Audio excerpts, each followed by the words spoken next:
Hello everyone, आज हम +2 class के केमिस्ट्री में कोऑर्डिनेशन कंपाउंड देखेंगे।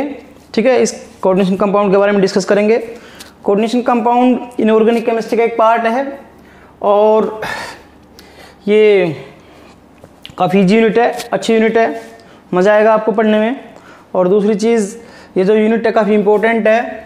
इम्पोर्टेंट इसलिए है क्योंकि बोर्ड एग्ज़ाम के अंदर तो इसमें क्वेश्चन आएंगे ही आएंगे। साथ के साथ क्या है, जो कॉम्पिटिटिव एग्ज़ाम है लाइक जेई है, नीट है, ठीक है, जेई मेन एडवांस, दोनों में इसमें से क्वेश्चन ज़रूर पूछा जाता है। ठीक है, काफ़ी ईजी यूनिट है।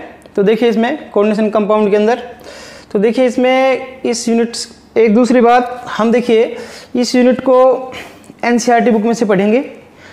ठीक है, और एनसीईआरटी की लाइन टू लाइन एक एक लाइन आपको कराएंगे। तो इसमें से आपने इस यूनिट को पढ़ने के बाद आपने खुद के नोट्स बनाने हैं, नोट्स ज़रूर बनाने हैं, डेली के डेली नोट्स बनाने हैं। डेली के डेली नोट्स इसलिए बनाने हैं क्योंकि आप डेली का काम डेली करोगे तो आगे जो टॉपिक कराया जाएगा वो आपको बहुत ही आसान लगेगा। यदि अगर आप डेली का काम डेली नहीं करते हो तो क्या होगा कि आज जो टॉपिक कराया वो आपके समझ में आ गया, लेकिन कल जो टॉपिक कराएंगे वो आपको समझ में नहीं आएगा और यूनिट क्या हो जाएगी, हार्ड हो जाएगी। फिर अगर टॉपिक कराएंगे वो भी समझ में नहीं आएगा और यूनिट हार्ड होती चली जाएगी।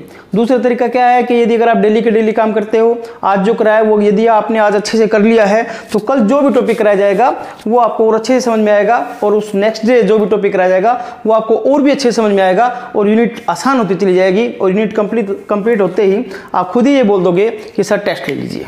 ठीक है, तो देखिए इसमें हम क्या स्टडी करेंगे, ऑब्जेक्टिव।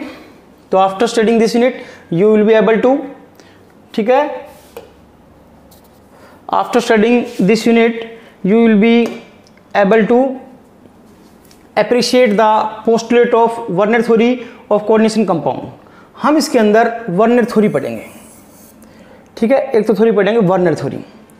दूसरी चीज, know the meaning of the terms coordination entity, central atom, or ion, ligands, coordination number, coordination sphere, coordination polyhedrons, oxidation number, homoleptic and heteroleptic complex, ये कुछ डेफिनेशन पढ़ेंगे। ठीक है, और उसके बाद learn the rules of nomenclature of coordination compound, nomenclature of coordination compound, nomenclature of coordination compound. ठीक है, write the formulas and name of the mononuclear coordination compound, हम किसी भी कंपाउंड का फॉर्मूला कैसे लिख सकते हैं। ओके, मतलब कोऑर्डिनेशन जो कंपाउंड है उनका हम नाम कैसे लिख सकते हैं, उनका फॉर्मूला कैसे लिख सकते हैं। उसके बाद define different type of isomerisms in coordination compound, isomerism in coordination compound. देखिए कोविड-19 की वजह से ये जो टॉपिक है सीबीएसई ने रिड्यूस कर दिया है। ओके, तो इस टॉपिक को अभी हम नहीं करेंगे, इसको बाद में देखेंगे। और उसके बाद है understand the nature of bonding in coordination compound in terms of valence bond theory and crystal field theory, valence bond theory and crystal field theory. तो इसके अंदर एक थ्योरी हम पढ़ेंगे वैलेंस बॉन्ड थ्योरी और दूसरी जो थ्योरी है वो है crystal field theory, crystal field theory. ठीक है, ये चीज़ें देखेंगे। तो और देखिए दूसरी चीज़ के अंदर है learn the stability, learn the stability, learn the stability. ये देखिए इसमें learn the stability of coordination compound, ये भी जो टॉपिक्स है सीबीएसई ने रिड्यूस कर दिया है। और appreciate the importance and applications, ये वाला जो टॉपिक है सीबीएसई ने रिड्यूस किया है, appreciate the importance and application of coordination compound. ये चीज़ें हम इसके अंदर पढ़ेंगे। ठीक है, फिर दोबारा से देख लीजिए इसमें हमने इसमें क्या क्या पढ़ना है। तो इसके अंदर सबसे पहले तो ये बताया, एक तो इसके अंदर वर्नर थ्योरी है, वर्नर थ्योरी के बारे में पढ़ेंगे। कुछ डेफिनेशंस है, कोऑर्डिनेशन एंटिटी है, कोऑर्डिनेशन नंबर है, ऑक्सीडेशन स्टेट है, सेंट्रल मेटल एटम, ओरायन है, लिगेंड्स है, हेटेरोलैप्टिक और जो होमोलैप्टिक कॉम्प्लेक्स है उनके बारे में पढ़ेंगे। कुछ डेफिनेशन है जो कि याद करनी है। और फिर उसके बाद ये कुछ डेफिनेशन थी और इसमें कुछ नोमेनक्लेचर है, कंपाउंड का कैसे फॉर्मूला लिख सकते हैं, फॉर्मूला दे रखा है तो उसका हम नाम किस तरह से लिख सकते हैं। आइसोमेरिज्म ये सीबीएसई ने रिड्यूस कर दिया है। और उसके अंदर nature of, understand the nature of bonding in coordination compound, मतलब एक वीबीटी पढ़ेंगे और सीएफटी पढ़ेंगे, वीबीटी और सीएफटी और इम्पोर्टेंस। ठीक है, इम्पोर्टेंस ऑफ कोऑर्डिनेशन कंपाउंड। तो देखिए इसमें मतलब सीबीटी, वीबीटी और वर्नर थ्योरी, तीन तो थ्योरी है, कुछ डेफिनेशंस है और नोमेनक्लेचर है। बोर्ड एग्जाम के अंदर क्वेश्चन जो आता है ये 3 मार्क्स की यूनिट है, ये जो है अपने पास 3 मार्क्स की यूनिट है। जो क्वेश्चन जो बोर्ड एग्जाम के अंदर आता है वो मेनली किस में से आता है कि नोमेनक्लेचर जरूर आती है, जो IUPAC नोमेनक्लेचर है कोऑर्डिनेशन कंपाउंड की। कोई भी जो 2 कंपाउंड है उनका नाम लिखना है या नाम दे दिया आपने, फॉर्मूला लिखना है तो नोमेनक्लेचर आती है। या फिर क्या होता है एक VBT या CFT में से कोई क्वेश्चन आ जाता है, VBT और CFT, बैलेंस बॉन्ड थ्योरी और क्रिस्टल फील्ड थ्योरी। तो छोटी सी यूनिट है, ईजी यूनिट है। हम स्टार्ट करेंगे पहले इसमें देखिए सबसे पहले हम क्या स्टार्ट करते हैं, जो वर्नर थ्योरी है और ये कुछ टर्म्स है और जो नोमेनक्लेचर है। तो सबसे पहले हम नोमेनक्लेचर करेंगे, जो नोमेनक्लेचर है कोऑर्डिनेशन कंपाउंड की, क्योंकि जो कोऑर्डिनेशन कंपाउंड है, कोऑर्डिनेशन कंपाउंड को जो आपको जो कंपाउंड दे रखा है आपको उसका नाम ही नहीं पता है, ठीक है। जब नाम ही नहीं पता तो हम कैसे मतलब इन चीज़ों को समझ पाएंगे, ये चीज़ें आपको इजी से समझ में नहीं आएगी। तो पहले क्या करना है कि हम नोमेनक्लेचर करेंगे, नोमेनक्लेचर करने के बाद आपको वर्नर थ्योरी है, VBT है, CFT है, सब कुछ बहुत अच्छे से समझ में आएगा। तो सबसे पहले जो हम टॉपिक ले रहे हैं वो ये ले रहे हैं कि learn the rule of nomenclature of coordination compound and formula. ये जो टॉपिक है ये सबसे पहले हम ये टॉपिक लेंगे, इस नोमेनक्लेचर के बारे में पढ़ेंगे। ओके, नोमेनक्लेचर के बाद फिर उसके बाद ये वाला टॉपिक देख लेंगे, वर्नर थ्योरी है और ये जो कुछ इंपॉर्टेंट टर्म्स है बाद में। तो सबसे पहले आज हम बात करेंगे nomenclature of coordination compound. Okay, तो देखिए इसमें ये जो फर्स्ट जो टॉपिक है 9.1 Werner theory of coordination compound, इसको बाद में देखते हैं, ठीक है। ये वर्नर थ्योरी है। वर्नर थ्योरी के बाद अब आगे चलिए, जो नेक्स्ट जो टॉपिक आता है definition of some important terms, ठीक है। 9.2 कुछ जो टर्म्स है जो बताई थी हमने, कोऑर्डिनेशन एंटिटी है, central metal atom, ligands, homoleptic, heteroleptic, coordination number है, ये कुछ टर्म्स दे रखी है। ओके, उसके बाद देखिए, उसके बाद ये जो टॉपिक है 9.31, ये जो टॉपिक दे रखा है 9.31, ये जो टॉपिक है इस टॉपिक के बारे में स्टडी करेंगे। तो ये जो टॉपिक दे रखा है इस टॉपिक के बारे में पढ़ेंगे और इस टॉपिक के अंदर ये formula of mononuclear coordination entities, किस तरह से हम कंपाउंड का फॉर्मूला लिखते हैं, इस टॉपिक के बारे में हम पढ़ेंगे। ओके, तो देखिए इसमें सबसे पहले हम बात करेंगे कि जो कोऑर्डिनेशन कंपाउंड है वो क्या होते हैं। तो जो कोऑर्डिनेशन कंपाउंड को हम कॉम्प्लेक्स बोल रहे हैं, तो दीज आर सोल्ट, ये एक तरह से क्या है, सोल्ट है। सोल्ट क्या होते हैं, विच डिसोसिएट इनटू आयन। जैसे कि अपने पास मान लिया अपने पास ये है NaCl, ठीक है, ये एक सोल्ट है और एक सिंपल सोल्ट है। कैसा सोल्ट है, ये एक सिंपल सोल्ट है। ओके, सिंपल सोल्ट है NaCl because it dissociate into ions, ion के अंदर डिसोसिएट हो रहा है ये, तो ये क्या देगा, एक पॉजिटिव आयन देगा और एक क्या देगा, नेगेटिव आयन देगा, Na positive and Cl negative. ये सिंपल सोल्ट है, ठीक है। इसी तरह से और भी जो सोल्ट है, मैग्नीशियम क्लोराइड है, MgCl2 है, एल्यूमिनियम सल्फेट है, ठीक है, एल्यूमिनियम क्या है, सल्फेट है, और जो भी आयंस के अंदर जो डिसोसिएट हो रहे हैं ये अपने पास ये सिंपल सोल्ट है। दूसरे टाइप के जो सोल्ट जो आते हैं वो क्या है, मिक्स्ड। दूसरा टाइप का जो सोल्ट है डबल सॉल्ट है, डबल सोल्ट। तो डबल सोल्ट के अंदर आपने नाम सुना होगा मोर साल्ट। तो जो मोर साल्ट है, मोर साल्ट का फॉर्मूला क्या होता है, फेरस सल्फेट FeSO4 और अमोनियम सल्फेट NH4 और ट्वाइस SO4 6H2O। ये क्या है, ये डबल सोल्ट है। ये क्या है, डबल सोल्ट है, क्योंकि ये 2 साल्ट से मिलके बना हुआ है। इसके अंदर फेरस सल्फेट भी है और साथ में क्या है, अमोनियम सल्फेट भी है। ये भी आयन के अंदर डिसोसिएट होता है, तो इसके अंदर क्या होगा, इसमें ये क्या आएगा, Fe2 पॉजिटिव आएगा, यहाँ पे क्या होगा, SO4 2 नेगेटिव आयन आएगा, प्लस क्या आएगा, NH4 पॉजिटिव आयन आएगा, ठीक है। तो ये भी किसके अंदर डिसोसिएट हो रहा है, आयंस के अंदर। तो ये है डबल सोल्ट। ये क्या है, डबल सोल्ट। अब जिस सोल्ट की इस यूनिट के अंदर जो हम बात कर रहे हैं वो है कॉम्प्लेक्स सोल्ट। वो क्या है, कॉम्प्लेक्स सोल्ट, कॉम्प्लेक्स भी बोल देते हैं इनको, या कोऑर्डिनेशन कंपाउंड। तो हम कॉम्प्लेक्स सोल्ट की इस यूनिट के अंदर बात करेंगे। तो जो कॉम्प्लेक्स सोल्ट है, जैसे मैंने एक एग्जांपल लिख दिया, इस तरह से लिख दिया CONH3 और यहाँ पे हमने लिख दिया Cl3। ये जो सोल्ट है ये कॉम्प्लेक्स सोल्ट है। ये कैसा सोल्ट है, कॉम्प्लेक्स सोल्ट है। तो जो कॉम्प्लेक्स सोल्ट है कि because it also dissociate into ions, ये भी आयंस के अंदर डिसोसिएट हो रहा है। तो आयन के अंदर ये किस तरह से डिसोसिएट हो रहा है, देखिए एक इसके अंदर कॉम्प्लेक्स आयन आएगा, कॉम्प्लेक्स आयन। मतलब इसके अंदर ये जो स्क्वायर ब्रैकेट के अंदर जो लिखा हुआ है इस तरह से लिखा हुआ है CONH3 6 3 positive plus 3Cl negative, 3Cl negative. तो ये जो एक आयन है ये कॉम्प्लेक्स आयन है। कैसा आयन है इसके अंदर?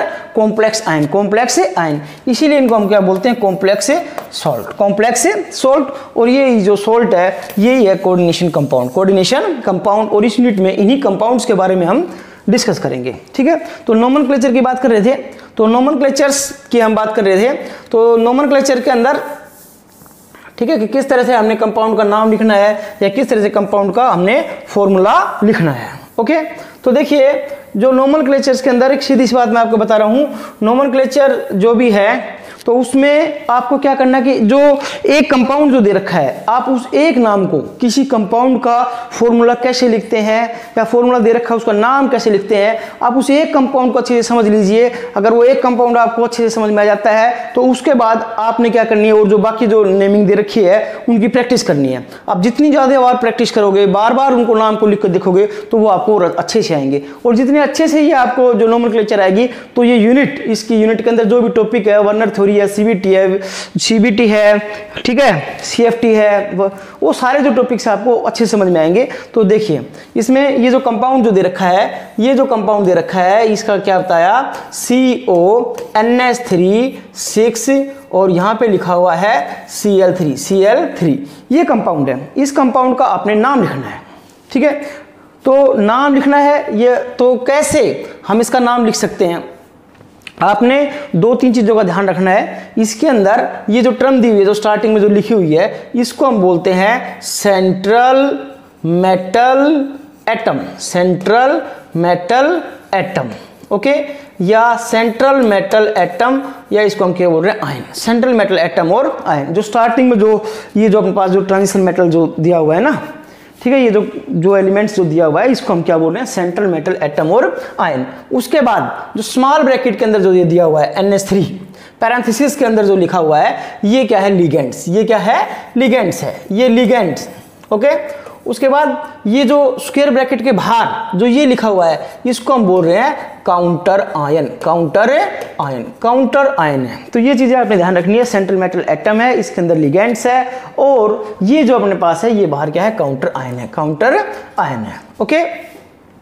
तो देखिए इसमें आपने क्या करना है कि जैसे भी किसी भी कंपाउंड का, कोई भी कोऑर्डिनेशन कंपाउंड दे रखा है, आपने उसका नाम लिखना है। तो उसके अंदर क्या करेंगे कि सबसे पहले हम लिगेंड्स का नाम लिखेंगे। सबसे पहले किसका नाम लिखेंगे, लिगेंड्स का नाम लिखेंगे। ये जो स्मॉल ब्रैकेट के अंदर दे रखा है पहले इसका नाम लिखेंगे, ठीक है। ये जितनी ज़्यादा आप प्रैक्टिस करोगे आपको ये नाम याद हो जाएंगे, इनके ऊपर चार्ज जो लिगेंड्स है, इनके ऊपर जो चार्ज है वो याद हो जाएंगे। या वैसे आपको एक अलग से लिस्ट दे देंगे कि ये जो अपने पास न्यूट्रल्स है, ये नेगेटिव लिगेंड्स है, तो इनके ऊपर इतना चार्ज है, वो आप याद कर लेना। ये आपको कुछ चीज़ें इसमें, कुछ चीज़ें इस यूनिट के अंदर आपको याद भी करनी पड़ेगी। तो देखिए ये जो है लिगेंड जो है ये NH3 है, ये अमाइन है, ये क्या है, अमाइन है। तो 6 लिगेंड्स है तो इसका नाम लिखेंगे hexa amine, hexa amine, hexa amine, hexa amine, ठीक है, हेक्सा अमाइन।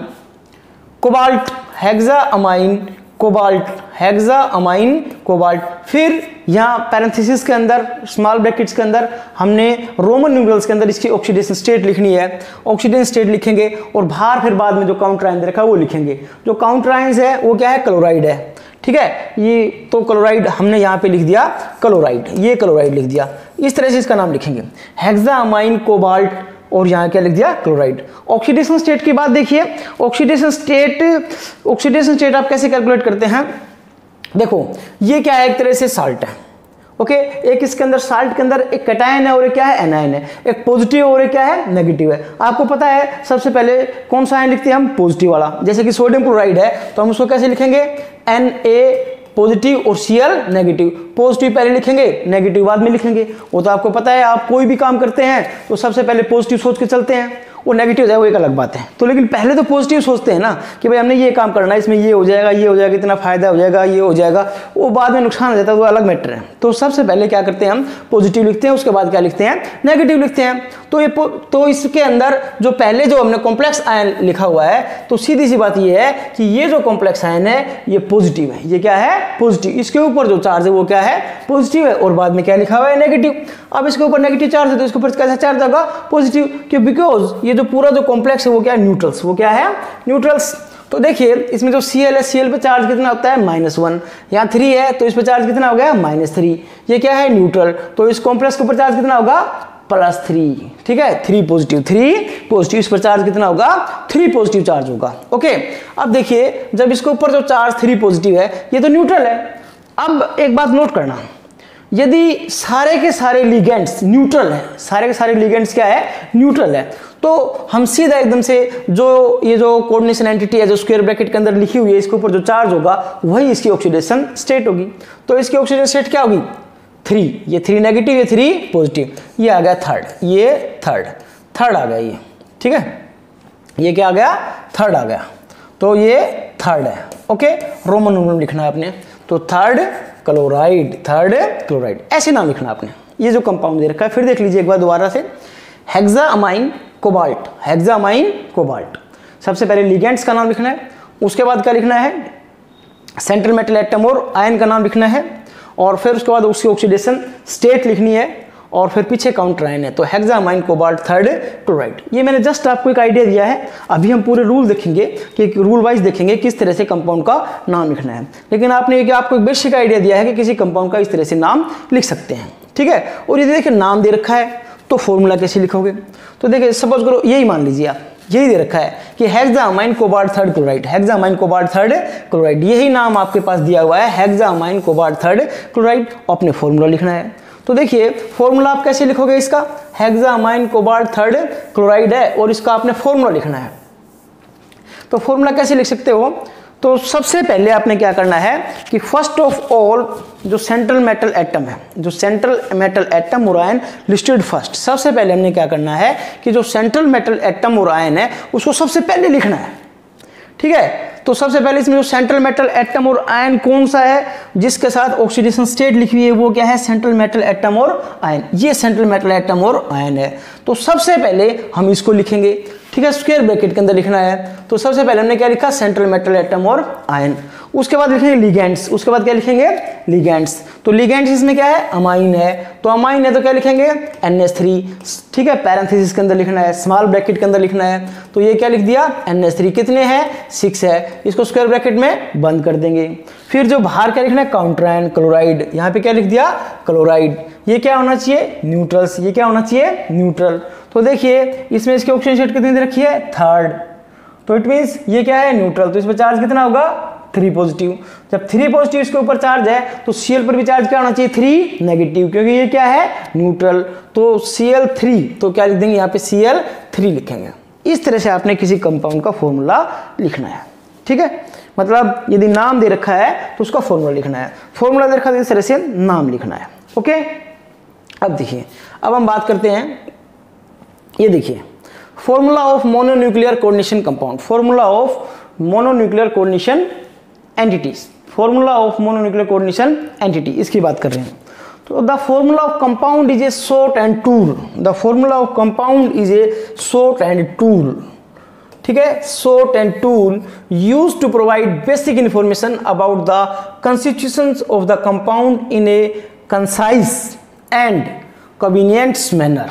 ओके, देखिए कंसाइज, ये जो कंसाइज वर्ड है, कंसाइज मीनिंग क्या होता है, कंसाइज का मतलब क्या है संक्षिप्त ब्रीफ, और मतलब इसको समरी कह सकते हो आप। ओके, तो कन्वीनियंट्स मीन्स क्या है, देखिए जो कन्वीनियंट्स का मतलब क्या है कि सिंपल वे के अंदर, इजी वे के अंदर हम उसको कैसे लिख सकते हैं।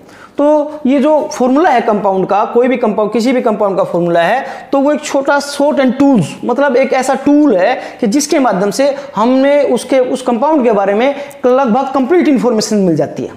मतलब वो जो इंफॉर्मेशन है वो एक कंसाइज, मतलब स्मॉल, मतलब एक क्लियर और बिल्कुल क्लीन इंफॉर्मेशन, और एक मतलब बहुत ही एक छोटे वे में हमें उस कंपाउंड के बारे में इंफॉर्मेशन मिल जाती है। तो जो फॉर्मूला ऑफ कंपाउंड्स क्या होता है, it is short and tools used to provide basic information about the constitutions of the compound in a concise and convenience manner. ठीक है, मतलब कि जो संक्षिप्त रूप के अंदर और बड़े सिंपल तरीके से हमें उस कंपाउंड के अंदर कौन कौन से कॉन्स्टिट्यूशंस है, क्या क्या चीजें हैं उसके अंदर, उसके बारे में हमें इंफॉर्मेशन मिलती है।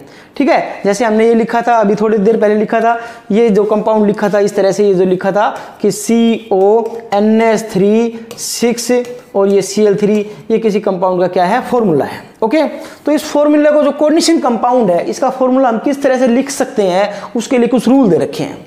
ठीक है, तो देखिए इसमें सबसे फर्स्ट रूल की बात करते हैं। जो फर्स्ट जो रूल है वो क्या है कि the central atom is listed first, the central atom is listed first. ठीक है, देखिए हमने कोऑर्डिनेशन कंपाउंड उसी का मैं एग्जांपल ले रहा हूं। मान लिया हमने यहां पे लिखा हेक्साअमाइन कोबाल्ट थर्ड क्लोराइड, ये कोई कंपाउंड दे रखा है। ओके, हमने इसका फॉर्मूला लिखना है। तो सबसे पहले इसमें क्या बताया कि the central atom is listed first, the central atom is listed first. जो सेंट्रल एटम है, जो कोबाल्ट है, जिसके साथ ऑक्सीडेशन स्टेट लिखी हुई है, ये सबसे पहले हमने लिखना है। तो इसमें सबसे पहले हम क्या लिखेंगे, कोबाल्ट। ये हमने सबसे पहले कोबाल्ट लिखा। ओके, ये सबसे पहले हमने ये इसके अंदर कोबाल्ट लिखा, ये कोबाल्ट लिखा। ओके, ये सेंट्रल एटम है। उसके बाद सेकंड देखिए, the ligands are then listed in alphabetical order, the placement of ligands in the list does not depend on its charge। मैं एक दूसरा एग्जांपल ले लेता हूं। यहां पे हम यहां पे ये लिख रहे हैं pentaammine aqua cobalt third chloride, ये कोई एग्जांपल लिख दिया। Okay, pentaammine aqua cobalt third chloride.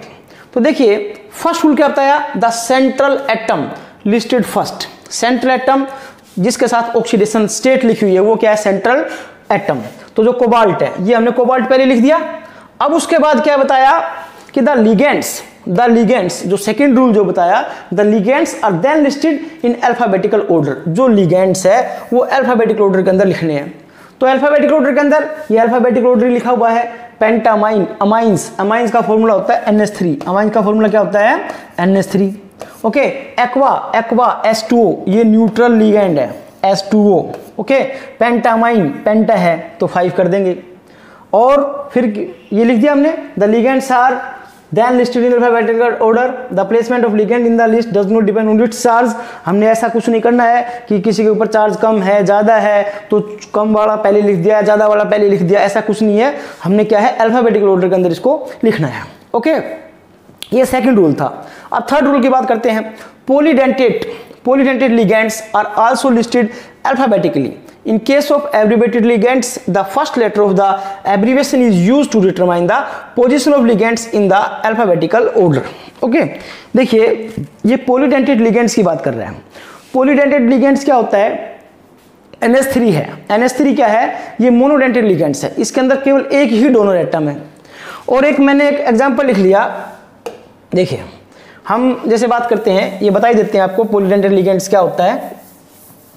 जैसे हमने NH3 लिखा, ये क्या है, मोनोडेंटेट है। ये क्या है, मोनोडेंटेट है, क्योंकि इसके अंदर एक ही डोनर एटम है, नाइट्रोजन। दूसरी बात कर रहे हैं बाइडेंटेट की या डाइडेंटेट लिगेंड्स की। तो जैसे हमने लिखा इथाइलिन डाइअमाइन, ठीक है, इथेन 1,2 डाइअमाइन, CH2 NH2, और यहाँ भी हमने लिख दिया CH2 और ये यहाँ पे है NH2, CH2 NH2 और CH2 NH2, ethane 1,2 diamine. Okay, ये डाइडेंटेट लिगेंड्स है। क्यों, इसके अंदर दो नाइट्रोजन है, दोनों डोनर एटम है, ये डाइडेंटेट है। पॉलीडेंटेट्स मतलब जिसके अंदर दो से ज्यादा डोनर एटम हो तो उसको क्या बोलेंगे, पॉलीडेंटेट। जैसे हम बात करते हैं EDTA4 negative, ethylene diamine tetra acetato. तो इथाइलिन डाइअमाइन टेट्रा एसीटेटो क्या होता है कि देखिए ये CH2 है। Okay, ethylene diamine tetra acetato, nitrogen है और यहाँ पे एसीटेट होता है CH2CO नेगेटिव। यहाँ भी क्या है, CH2CO नेगेटिव। और ये देखिए ये CH2 और यहाँ भी लिखेंगे नाइट्रोजन, और फिर इसके साथ क्या है CS2COO नेगेटिव, और यहाँ भी लिख देंगे CS2COO नेगेटिव। ये जो लिगेंड्स है ये हेक्साडेंटेट लिगेंड्स है, पॉलीडेंटेट लिगेंड्स है, क्योंकि इसके अंदर 2 नाइट्रोजन एटम, ऑक्सीजन है 4, ये हेक्साडेंटेट लिगेंड्स है। इसके अंदर 6 जो है वो डोनर एटम है।